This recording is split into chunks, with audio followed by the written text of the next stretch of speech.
Assalamualaikum warahmatullahi wabarakatuh. Salam sejahtera untuk semua. Izinkan saya Julpan Roy, NPM 2425210019.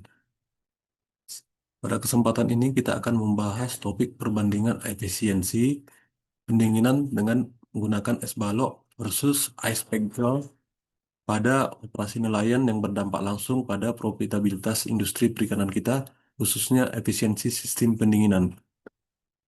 Fokus kita adalah membandingkan metode tradisional es balok dengan solusi modern, yakni ice pegel dalam konteks operasi penangkapan ikan oleh nelayan. Analisis ini akan didasarkan pada teori termodinamika, data lapangan terkini, dan implikasi ekonomi. Baik, sekarang mari kita lihat ringkasan temuan utama kita. Di satu sisi, es balok unggul dalam shock cooling. Ia sangat efektif untuk menurunkan suhu ikan dengan cepat segera setelah ditangkap. Secara biaya, ia paling ekonomis untuk jangka pendek, tetapi kita harus mempertimbangkan pemborosan volume di palka kapal. Di sisi lain, ASP Gold menawarkan durasi pendinginan yang jauh lebih stabil dan tahan lama. Walaupun memang investasi awalnya lebih tinggi, membutuhkan freezer dan pack ice, di mana pack bersifat reusable atau dapat digunakan kembali yang akan membuat biaya operasional jangka panjang lebih rendah. Oleh karena itu, rekomendasi utama kami adalah untuk perjalanan melaut yang melebihi 24 jam menggunakan sistem hibrida atau beralih sepenuhnya ke ice pegel sangat disarankan untuk menjaga kualitas ikan tetap pada grade prime atau kualitas standar ekspor. Sebelum kita masuk ke perbandingan teknis, mari kita hadapi realitas di lapangan. Industri nelayan kita saat ini menghadapi beberapa tantangan utama terkait pendinginan. Pertama, biaya operasi yang tinggi, di mana pembelian es balok adalah salah satu biaya yang hilang 100% setiap kali melaut. Kedua, tingkat pencairan cepat. Di iklim tropis seperti di negara kita, es balok dapat menyusun signifikan hingga 30-40%, bahkan sebelum mencapai laut dalam yang tentu mengurangi efektivitasnya.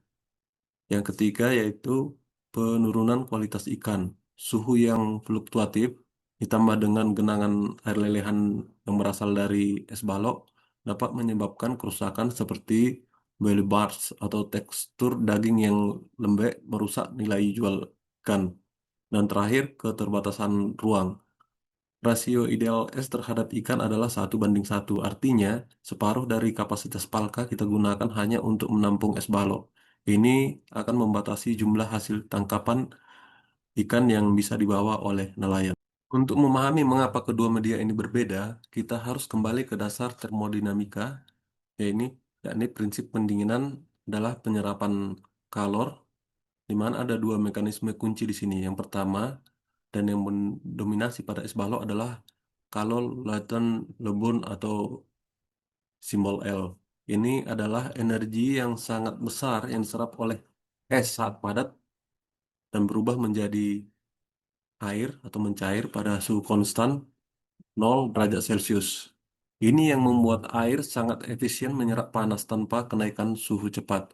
Sesuai dengan rumus, Q sama dengan M kali L, di mana Q adalah kalor dengan satuan joule, kemudian M sama dengan massa zat atau benda dengan satuan kilogram, dan L adalah kalor lebur, satuannya adalah joule per kilogram. Kalor lebur di sini didefinisikan sebagai jumlah kalori yang diperlukan untuk mengubah 1 gram zat padat menjadi cair tanpa perubahan suhu, khususnya untuk air, yaitu sekitar 80 kalori per kilogram per gram.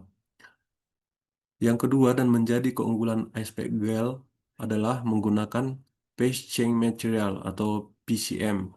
Ini adalah bahan kimia yang dimodifikasi. Keunggulannya adalah titik lelehnya dapat diatur jauh di bawah 0 derajat Celcius, misalnya min 10 derajat Celcius atau bahkan minus 20 derajat Celcius, yang memberikan cadangan dingin yang lebih dalam dan tahan lama dibandingkan es biasa. Hal ini penting untuk menjaga suhu deep freeze atau suhu stabil ultra rendah. Mari kita bahas es balok. Kelebihannya jelas, shock cooling yang sangat cepat, ketersediaan di hampir semua pelabuhan dan, dan air lelehannya secara alami membantu mencuci ikan dari lendir atau darah. Namun kekurangan signifikannya itu mencair lebih cepat, yang berarti suhu cepat berfluktuasi. Ia juga berat dan boros tempat, ditambah lagi air lelehan kotor berpotensi menyebabkan kontaminasi. Fakta di lapangan juga menunjukkan seringkali es dihancurkan secara kasar, dan ujung-ujung tajamnya dapat merusak permukaan ikan yang sekali lagi akan menurunkan grade atau kualitas hasil tangkapan. Beralih ke ice pegel, keunggulannya adalah durable cold. Titik bekunya bisa diatur untuk pendinginan yang sangat dalam dan paling penting, ia reachable. Dari segi higienitas, tidak ada air yang mengenang sehingga lingkungan penyimpanan ikan tetap kering, yang menjaga tekstur daging tetap padat. Kekurangannya ada di awal, yaitu investasi awal yang sangat tinggi, di mana kita perlu membeli pack dan freezer khusus. Selain itu, sistem ini membutuhkan manajemen logistik pengembalian, dan secara teknis, pendinginan awalnya lebih lambat karena konduktivitas thermal gel lebih rendah daripada kontak langsung air es.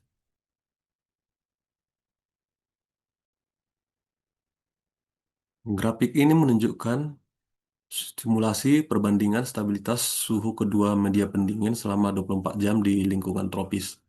Garis biru yang mewakili ice Pegel menunjukkan fase pendinginan yang sangat stabil, berada di dalam phase Lechu atau titik leleh yang panjang dan konstan di sekitar 0 sampai 2 derajat Celcius hingga jam ke-18 atau bahkan lebih. Bandingkan dengan garis merah putus-putus yang mewakili es balok, di mana setelah shock cooling awal, efektivitasnya menurun drastis setelah 6 sampai 8 jam. Suhu mulai naik dengan cepat, seringkali melewati 5 derajat Celcius. Ingat bahwa 5 derajat Celcius adalah titik kritis di mana pertumbuhan bakteri mulai meningkat secara eksponensial. Iceberg Girl mampu menjaga ikan di bawah suhu kritis ini jauh lebih lama, yang secara langsung berkorelasi dengan umur simpan dan kualitas ikan. Secara ekonomi, Iceberg Girl memiliki break-even point. Pada bulan pertama, biaya iceberg atau yang berwarna biru terlihat sangat tinggi karena ada investasi capex atau capital expended, yakni freezer dan pembelian pack awal. Sementara es balok, dalam hal ini garis merah, hanya biaya operasi OPEX harian yang kecil. Namun, lihat apa yang terjadi di bulan ke-6 dan bulan ke-12. Karena iceberg Girl bisa dipakai berulang kali, biaya operasionalnya menjadi sangat stabil dan sangat rendah. Hanya biaya listrik, sementara biaya es balok terus terakumulasi. Rata-rata studi menunjukkan bahwa Return of Investment atau ROI iceberg Girl tercapai antara bulan ke-4 hingga ke-6. Setelah ini, iceberg Girl menjadi pilih Iceberg Gel menjadi pilihan yang jauh lebih hemat dan menguntungkan. Selain biaya, ada dampak besar pada logistik dan operasional. Penanganan es balok memerlukan tenaga fisik yang berat dan menghasilkan limbah air yang harus dibuang. Selain itu, ia membutuhkan ruang palka yang besar. Sebaliknya, penanganan iceberg bersifat modular dan scalable atau mudah ditumpuk, menghemat ruang palka. Kapal tetap kering, bersih, dan higienitas. Ia juga memudahkan manajemen penyimpanan dan pembongkaran ikan. Inilah hasil akhir yang paling penting, yakni kualitas ikan. Ice pack mencegah kerusakan fisik. Permukaannya yang halus tidak akan merusak kulit ikan, tidak seperti pecahan es balok yang tajam. Kedua, ia menghindari soggy tekstur. Karena palka tetap kering, ikan tidak menyerap air lelehan. Daging tetap padat, tekstur, dan rasa alami terjaga.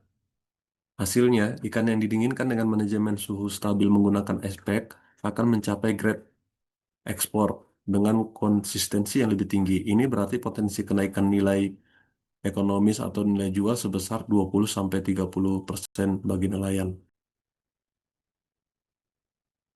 Sebagai penutup, inilah rekomendasi strategis yang disesuaikan dengan jenis operasi.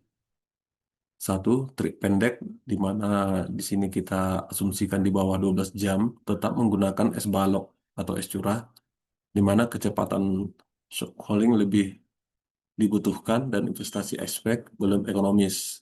Kedua, trik menengah diasumsikan melebihi 24 jam, menggunakan metode hibrida atau campuran antara pemakaian es balok dengan ice pack gel, di mana es curah atau untuk shock cooling awal diikuti dengan lapisan ice pack gel untuk stabilitas suhu selama perjalanan pulang. Yang ketiga, yang ketiga, komoditas bernilai tinggi. Untuk ikan-ikan seperti tuna, lobster, atau udang ekspor, wajib menggunakan ice pack gel. Ini adalah investasi mutlak untuk menjamin kualitas terbaik dan memaksimalkan harga jual. Demikian presentasi ini kami buat. Kami berharap perbandingan ini memberikan wawasan baru bagi kita, khususnya nelayan maupun pelaku usaha industri di bidang perikanan, sebagai referensi dalam mengoptimalkan nilai ekonomis hasil tangkapan sekaligus efisiensi dan efektivitas operasional kegiatan tangkap ikan di laut. Terima kasih.